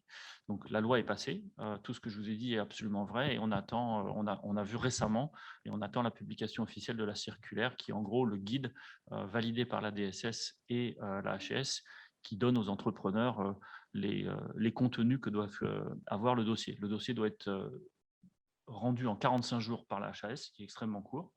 Et il y a 2 très bonnes nouvelles dans ce dispositif médical qui n'étaient pas forcément écrites, 3 très bonnes nouvelles qui n'étaient pas forcément écrites dans ce qu'on avait négocié au premier abord. Le premier point, c'est que c'est l'industriel qui fixe le prix. Alors bien sûr, il y a un droit de veto du ministère, mais contrairement au forfait innovation où on recevait un peu comme une obligation le tarif, c'est l'industriel de défendre son prix avec des données à l'appui. Et donc, le prix est libre. Après, au terme de la période d'essai, si le prix n'est pas justifié ou s'il y a échec, il y aura forcément des conditions de remboursement, comme c'est le cas sur l'ATU. Mais je dirais le prix est libre. Premier point. Deuxième point, il y a une grosse partie des dispositifs médicaux innovants qui, en fait, n'utilisaient pas un acte existant et qui, en fait, consistaient à modifier ou créer un nouvel acte. Et donc, de nombreuses innovations dans les dispositifs médicaux n'étaient pas susceptibles d'être éligibles à ce nouveau dispositif. Il s'avère que dans la circulaire dont nous avons pris connaissance il y a quelques jours, il est clairement indiqué que les nouveaux actes sont éligibles aussi à ce niveau dispositif. Alors, il y a quelques contraintes, parce qu'il faut que quand même être renseigné un acte, il faut beaucoup de données. Donc, il faut avoir quand même les données et pour justifier et décrire l'acte pour qu'il soit évalué en 45 jours par la HAS et la DSS. Mais je dirais que c'est une excellente nouvelle, parce qu'auparavant, la création d'un acte mettait parfois plusieurs années. En France, qui était le champion du monde des retardataires pour l'accès au marché pour les nouveaux actes. Et troisième point, c'est que ce dispositif est aussi fonctionnel pour les dispositifs médicaux, on va dire virtuels, donc de la e-santé. Donc c'est une très très bonne nouvelle, parce que je crois que ça a été dit plusieurs fois. De notre point de vue et de mon point de vue, ma conviction, c'est qu'il y a en France et dans le territoire de la Franche-Comté, de l'Est de la France en particulier, un tissu très riche dans les dispositifs médicaux. Et malheureusement, l'accès au marché est difficile, long, et même si on arrive assez facilement au marquage CE, comme l'a dit Chloé tout à l'heure dans la description du panorama, relever de l'argent dès lors que vous avez le marquage CE et avant la profitabilité relève souvent de la traversée de ce qu'on appelle le désert de la mort ou la vallée de la mort en fonction de l'humeur de tout un chacun. Avec ce dispositif, on va pouvoir escompter et on va pouvoir démontrer à nos investisseurs qu'à partir d'un temps relativement proche après le marquage CE, on va pouvoir obtenir un premier remboursement, un premier chiffre d'affaires, valider un business model qui est important pour nous, entrepreneurs, pour relever ensuite de l'argent et faire du scale-up. Donc, on aura des vraies données en vie réelle dans la vie commerciale et je pense que c'était un énorme point de différenciation par rapport à notre grand voisin allemand ou suisse qui, comme vous l'avez vu dans les chiffres qui ont été présentés par Cédric notamment et par Chloé, vous avez vu que nos voisins, alors l'Allemagne c'est beaucoup plus gros mais pas la Suisse, sont capables d'avoir un tissu dans la medtech extrêmement riche. Donc pour nous c'est vraiment un excellent signal. J'engage tous les acteurs qui nous écoutent de se renseigner auprès de France Biotech et d'aller faire acte de candidature. On aura sans doute droit à une dizaine de pilotes avec la HAS et la DSS pour bien définir le contenu de cette circulaire et le préciser au fur et à mesure. Mais je dirais que par rapport à ce que j'ai vécu sur le forfait innovation et sur l'accès précoce dans sa première mouture, on voit un changement de ton qui est le changement de la co-construction avec les autorités pour faire de l'écosystème du dispositif médical un vrai engin d'innovation, de force économique qui aujourd'hui n'est pas le cas. Voilà, on a beaucoup de petites structures en France dans le dispositif médical, pas assez de gros comme on a, de grosses PME comme on a en Allemagne. Et voilà, ce dispositif-là doit être le premier point de changement, voilà, de mon point de vue. Merci beaucoup, David. Du coup, on va te laisser y aller. Merci à toi. Donc, effectivement, bonne nouvelle. N'hésitez pas à solliciter David, la commission MedTech, le groupe de travail Market Access et France Biotech en général, parce qu'on est encore en train d'échanger sur on est encore en train d'échanger avec les administrations françaises sur le guide de dépôt. Ils sont très conscients qu'eux aussi vont apprendre en marchant. Donc, tous ceux qui pensent que leur dispositif peut être éligible à cela peuvent se rapprocher de nous parce qu'on est en pleine discussion avec eux. Donc, ce n'est pas la peine d'engager des montants de financiers, de constitution de dossier qui est quand même relativement dense. Mais on peut échanger avec eux de façon relativement flexible aujourd'hui pour co-construire justement ces dossiers et veiller avant d'engager des dépenses réglementaires et d'accompagnement par des consultants, de veiller à ce que le dispositif puisse rentrer dans le cadre. Donc là, voilà, n'hésitez pas. Le guide, là, c'est le dernier tour de négociation avec les administrations cette semaine. Donc, le guide va être rapidement publié par la HAS pour avoir vraiment les critères et ce qu'il faut apporter comme information pour pouvoir prétendre et candidater à ce dispositif. Donc, on va repasser sur… désolé, du coup, pour ce petit moment. Donc, Jean-Pierre, l'idée, c'était justement, et vous avez commencé sur cette transition réglementaire, et donc peut-être d'abord de rappeler le contexte. Donc, qu'est-ce qui a conduit à ce changement réglementaire et qu'est-ce que ça implique pour les entrepreneurs? Et puis, pour votre société, quelle stratégie vous avez employée? Quels sont les arbitrages que vous avez dû faire du coup? Vous avez commencé à le présenter. Ce n'est pas forcément des bonnes nouvelles pour tout le monde. Mais voilà, en tout cas, si vous pouvez replacer le contexte et puis nous dire effectivement dans une société comme la vôtre, les arbitrages à la fois sur le territoire français, européen et hors Europe, ce que ça veut dire pour vous. Oui, alors je ne voudrais pas casser le moral de tout le monde quand même, hein, parce que ce n'est pas le but. Hein. Mais bon, oui, j'ai effectivement commencé à décrire un petit peu ce que nous avons mis en place. À titre, bon, ce qui change, c'est effectivement la mise en place de ce nouveau règlement qui est entré en vigueur donc, il y a 3 jours, qui aurait dû entrer en vigueur l'année dernière, mais qui a été reporté à cause de la crise Covid. Et donc, les évolutions réglementaires et normatives qui vont avec. Et donc, du coup, les interventions des organismes notifiés. Et puis, donc, pour bien visualiser moi, il y a seulement 5 ans, donc je vous ai dit que la plupart de nos produits, alors on n'a pas que des produits qui ont 20 ans d'âge, hein, mais la plupart de nos produits sont des produits qui sont rentrés sur le marché donc à la fin des années 90. Et ce sont des produits qui doivent être renouvelés tous les 5 ans. Les certificats CE. Il y a 5 ans, un renouvellement de dossier, c'était de l'ordre de 5 000 €. Et ça prenait environ 6 mois. Aujourd'hui, nous sommes à environ 50 000 €, parce que ça ne passe jamais du premier coup, et ça prend de 18 à 24 mois. Donc, il y a quand même un certain nombre de conclusions à en tirer. Sachant qu'en plus de ça, donc, il y a un produit médical, un dispositif médical sa vie, donc il y a des évolutions nécessaires régulièrement, et que depuis, nous, on travaille avec un organisme notifié français, l'organisme notifié français. Depuis 2 ans, il est impossible de passer la moindre modification. Voilà. Donc, bon, nous, malgré tout, avec ces arbitrages que nous avons faits, donc cette réduction de gamme, on a réussi à passer donc, tous les renouvellements de classe 3 jusqu'en minimum 2023 sous la directive. Donc, ça va nous laisser un peu de temps pour nous préparer donc, à ce nouveau changement. Ceci étant, on a quand même un service réglementaire qui est totalement saturé par le travail. Bon, là, c'est pareil. Il y a 5 ans, j'avais 2 ingénieurs réglementaires. Aujourd'hui, nous en avons 6. Nous avons la chance d'avoir à Besançon une excellente école qui s'appelle l'ISIFC qui produit de très bons profils. Enfin, bon, c'est… voilà. Donc, on est obligé de tirer des conséquences. Donc, aujourd'hui, la conséquence que nous avons tirée, nous, c'est une réduction de gamme, se recentrer sur les produits sur lesquels… Parce qu'il est clair que nous avons supprimé des produits qui n'ont pas d'équivalent sur le marché.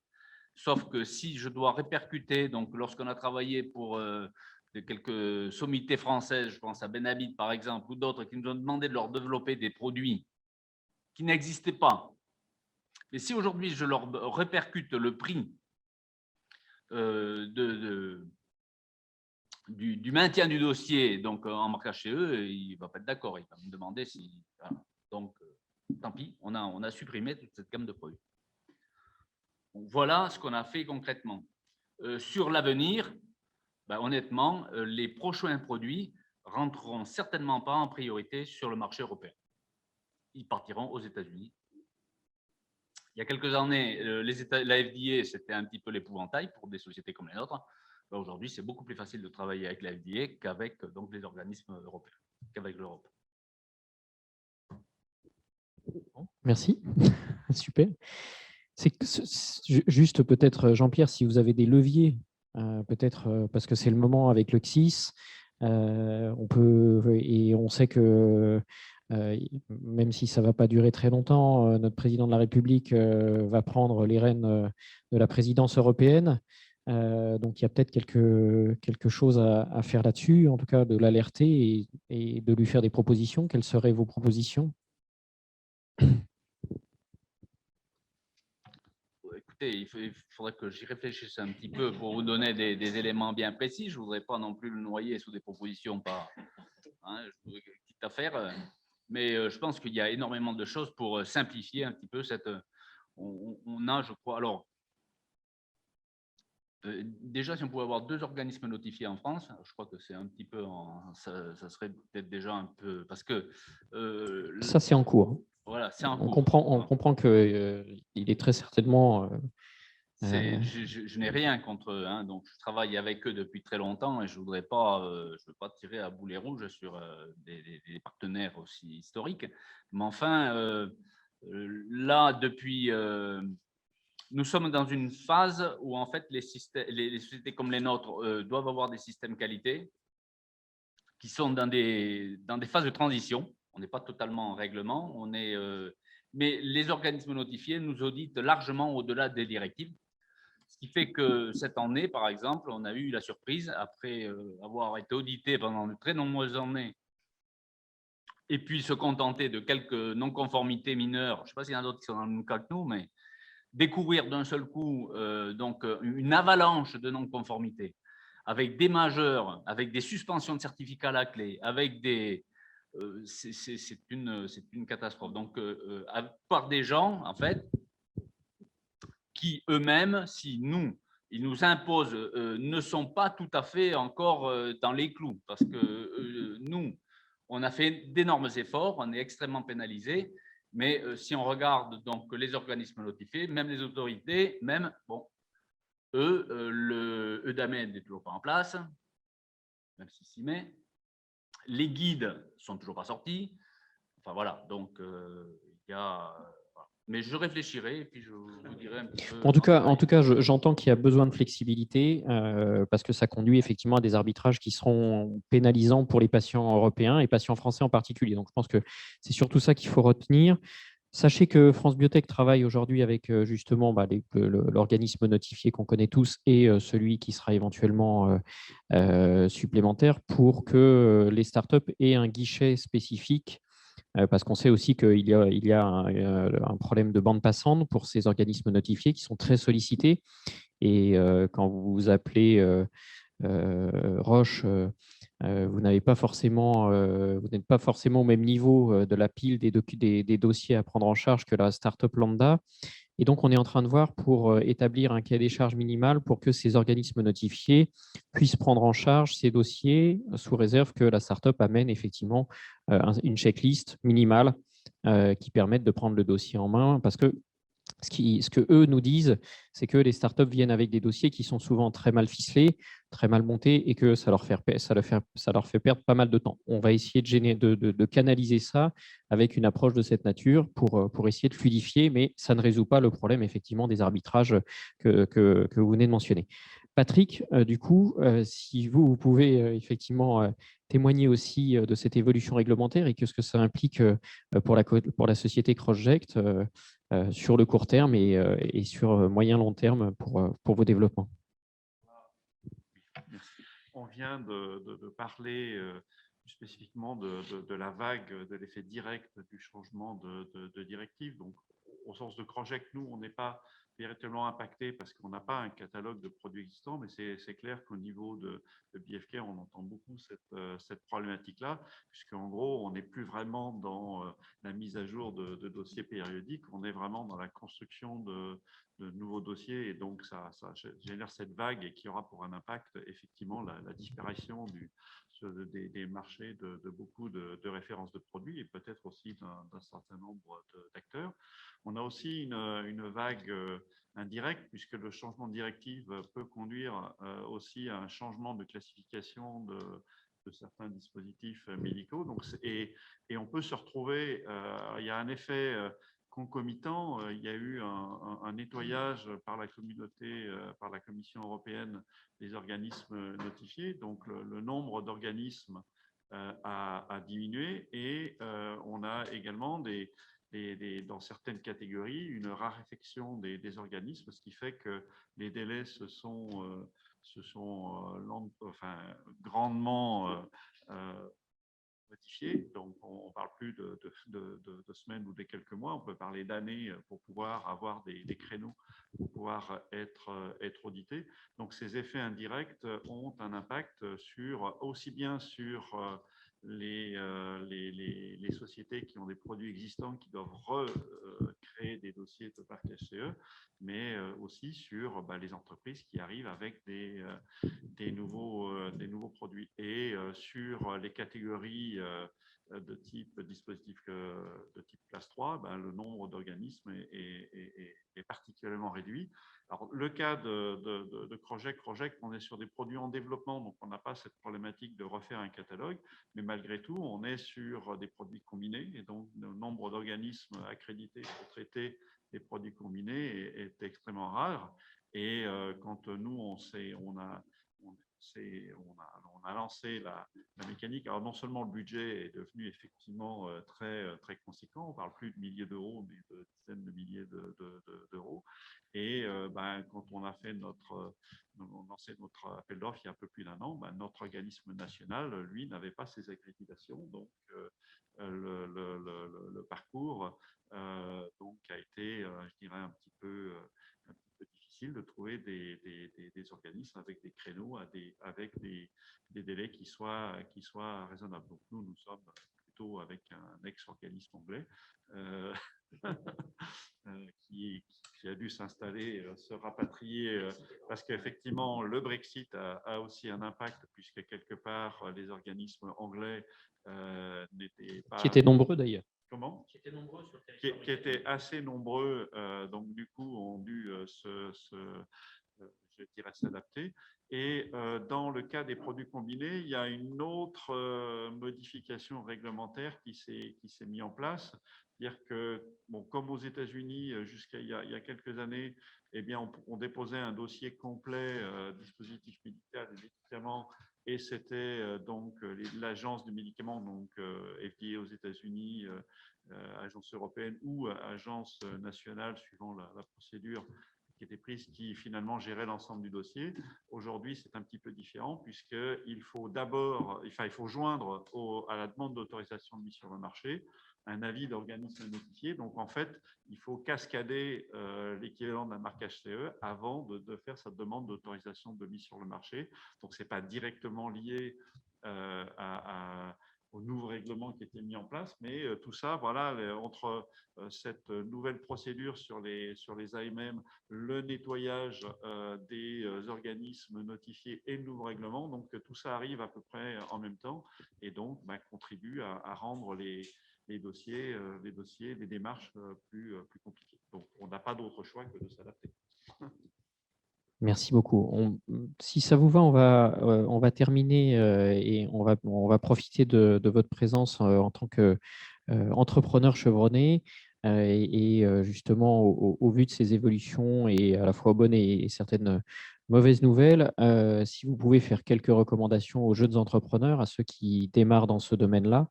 Voilà, je suis en tout cas très preneur. Jean-Pierre, Patrick, comme vous, dans l'ordre que vous le souhaitez.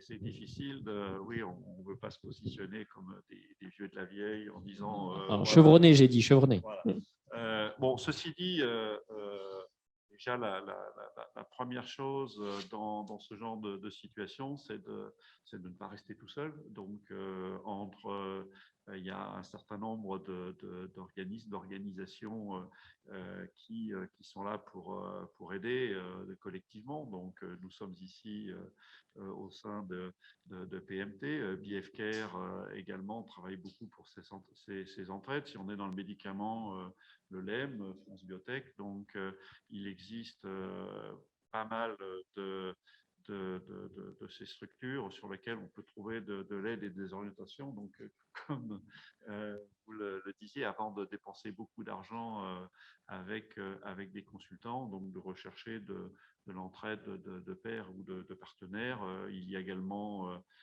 des accompagnements de start-up au travers des CCI, d'avoir du coaching d'entrepreneurs. Donc, je crois que c'est une chose qu'il ne faut pas négliger et je dirais que ça peut même commencer par ça. Merci beaucoup. Moi, je n'ai pas grand-chose à rajouter. Effectivement, ici, on a PMT, donc il faut effectivement pas rester tout seul. Il faut bien ficeler et puis surtout faire les bons choix de partenariat. Bah, écoutez, un grand merci à vous pour ces témoignages. Je crois que c'était en tout cas très informatif. Merci à tous. Et puis donc, je vous laisse la parole pour finir.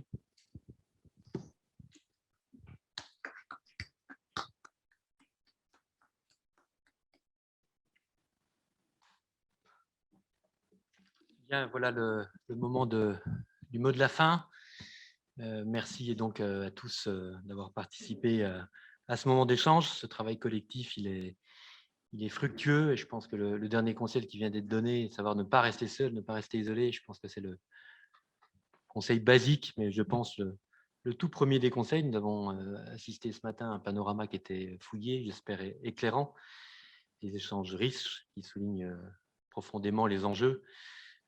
J'ai entendu besoin de flexibilité, besoin de success story, mais j'ai aussi entendu qu'il y avait des capitaux disponibles et un climat plutôt positif. Voilà. Ensuite, vous dire ma satisfaction de la présence de notre partenaire BFCare et de son président, M. Alexandre, la confiance de France Biotech. Et pour mémoire, de façon très, très prosaïque, je rappelle que quand vous pouvez adhérer à France Biotech, avec une remise de 50% quand vous êtes adhérent du PMT. Donc, un exemple très, très concret du travail en équipe. Voilà. Donc, je formule également le souhait de nous revoir l'année prochaine pour un panorama plutôt axé peut-être biotech ou bioproduction. Donc, que ce premier exercice, que cette première tournée puisse évidemment se pérenniser comme le Tour de France. Et puis, avant la pause méridienne qui sera suivie vers 14h de la visite du Centre de développement bioinnovation, un dernier mot sur l'agenda. Donc, le PMT organise 2 événements phares. Nous aurons le plaisir de vous accueillir, vous les professionnels de la Health Tech. La 9e édition donc, de la RDM. Vous saurez tout sur le réglementaire. On a compris que c'était majeur quand on est fabricant et sous-traitant. Ça se tiendra à Besançon le 6 et le 7 octobre. Et puis, la première édition de Innovative Therapies Days, qui sera co-organisée avec l'EFS. On veut qui prendra la forme d'un nouveau congrès scientifique de dimension internationale qui visera à rapprocher industriels et chercheurs sur le thème des thérapies innovantes, les fameuses CAR-T-cells. On en saura plus le 14 et 15 octobre prochain. Voilà. Donc, un grand merci à tous. Merci de votre présence encore une fois et je vous dis à très bientôt.